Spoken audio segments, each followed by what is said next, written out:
CHR Telugu news కి స్వాగతం. నేను మీ దివ్య. బయటకొస్తున్న సంగమేశ్వర దేవాలయం నంద్యాల జిల్లాలోని ప్రసిద్ధ శైవాలయం. ఇది కృష్ణ భవనాసి నదుల సంగమం వద్ద ముచ్చుమర్రి సమీపంలో శ్రీశైలం జలాశయం ముందరి ఒడ్డున ఉంటుంది. జిల్లాలోని ఆత్మకూరు పట్టణానికి సుమారు 20 కిలోమీటర్ల దూరంలో కృష్ణానదిలో సంగమేశ్వర ఆలయం ఉంది. ఇది 7 నదులు కలిసే ప్రదేశం. ఏడాదిలో 8 నెలల పాటు నీటిలో ఉండి కేవలం 4 నెలలు భక్తులకు దర్శన భాగ్యం కలిగించే ఆలయం. వేల సంవత్సరాల చరిత్ర ఉన్న పవిత్ర స్థలం.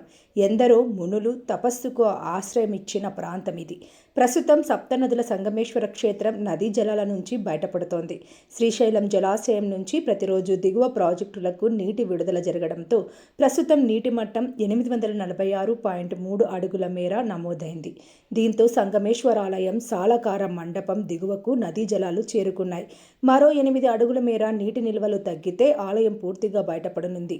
శుక్రవారం అర్చకులు రఘురామ శర్మ మరబోటులో వెళ్లి ఆలయాన్ని సందర్శించారు.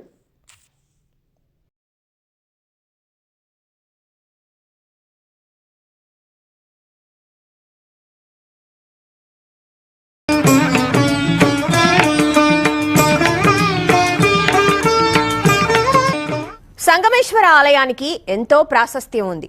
వేల సంవత్సరాల చరిత్ర కలిగి ఉన్న ఆధ్యాత్మిక స్థలం సంగమేశ్వరం. ఎందరో మునుల తపస్సుకు ఆశ్రయమిచ్చిన పవిత్ర ప్రాంతం. ప్రపంచంలో మరెక్కడా లేని విధంగా ఏకంగా 7 నదులు తుంగ, భద్ర, కృష్ణ, వేణి, భీమ, మలాపహారాణి, భవనాసి కలిసిన అద్భుతమైన ప్రదేశం అది. అదే నంద్యాల జిల్లాలోని సంగమేశ్వరం. ఎన్నో శైవాలయాలకు కొలువైన సంగమేశ్వర ఆలయం ఒక్కటే ప్రత్యేక విశిష్టత కలిగి ఉంది. జిల్లాలోని ఆత్మకూరుకు సుమారు 30 కిలోమీటర్ల దూరంలో కృష్ణానదిలో సంగమేశ్వర ఆలయం ఉంది. సప్తనది సంగమంగా పిలువబడే ఈ ప్రాంతంలో ఉన్న సంగమేశ్వర ఆలయంగా ఇది ప్రసిద్ధికెక్కింది.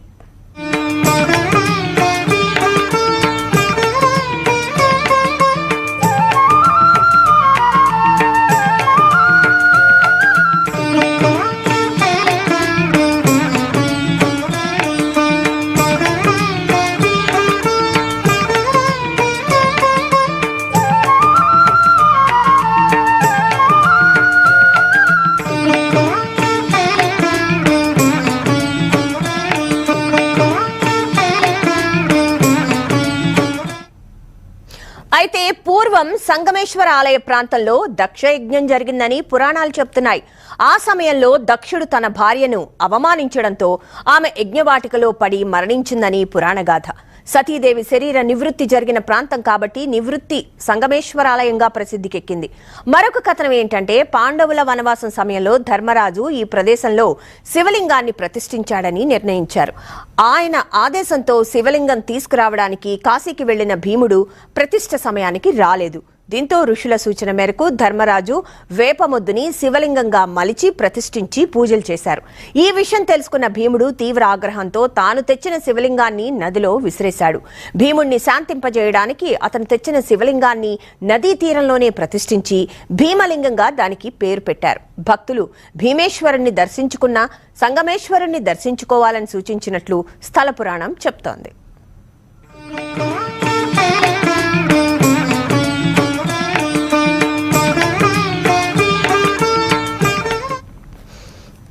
ఒకప్పుడు ఒక వెలుగు వెలిగిన ఈ ఆలయం క్రమంగా శిథిలమైపోయింది. ప్రస్తుతం కనిపిస్తున్న ఆలయాన్ని సుమారు 200 సంవత్సరాల క్రితం స్థానిక ప్రజలు నిర్మించారు. సుమారు 1,20,000 చదరపు అడుగుల విస్తీర్ణంలో ఆలయంతో పాటు చుట్టూ ప్రాకారం నిర్మించినట్లు శిథిలాలను చూస్తే అర్థమవుతుంది. ఈ ప్రాకారానికి ఉత్తరాన గోపురద్వారం, పశ్చిమ దక్షిణ ద్వారాలపై మండపాలు నిర్మింపబడి ఉండేవని చరిత్ర చెబుతోంది. కానీ ప్రస్తుతం అవేవీ కనిపించవు. ప్రధాన ఆలయం అత్యంత సాదాసీదాగా ఉంటుంది. ముఖమండపం పూర్తిగా శిథిలమైపోగా అంతరాలయం, గర్భాలయాలు మాత్రమే దర్శనమిస్తున్నాయి. గర్భాలయంలో సంగమేశ్వరుడు పూజలు అందుకుంటున్నాడు.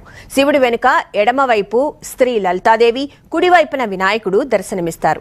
అంతకుముందు వారిద్దరికీ వేరువేరు ఆలయాలు ఉండేవి. అయితే అవి శిథిలమైపోవడంతో లలితాదేవి, గణపతులను గర్భాలయంలో ప్రతిష్ఠించారు.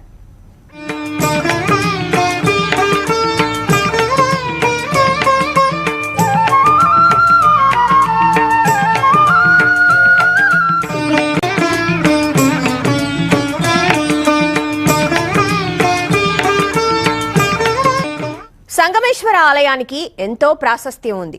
వేల సంవత్సరాల చరిత్ర కలిగి ఉన్న ఆధ్యాత్మిక స్థలం సంగమేశ్వరం. ఎందరో మునుల తపస్సుకు ఆశ్రయమిచ్చిన పవిత్ర ప్రాంతం. ప్రపంచంలో మరెక్కడా లేని విధంగా ఏకంగా 7 నదులు తుంగ, భద్ర, కృష్ణ, వేణి, భీమా, మలాపహారాణి, భవనాసి కలిసిన అద్భుతమైన ప్రదేశం అది. అదే నంద్యాల జిల్లాలోని సంగమేశ్వరం. ఎన్నో శైవాలయాలకు కొలువైన సంగమేశ్వర ఆలయం ఒక్కటే ప్రత్యేక విశిష్టత కలిగి ఉంది. జిల్లాలోని ఆత్మకూరుకు సుమారు 30 కిలోమీటర్ల దూరంలో కృష్ణానదిలో సంగమేశ్వర ఆలయం ఉంది. సప్తనది సంగమ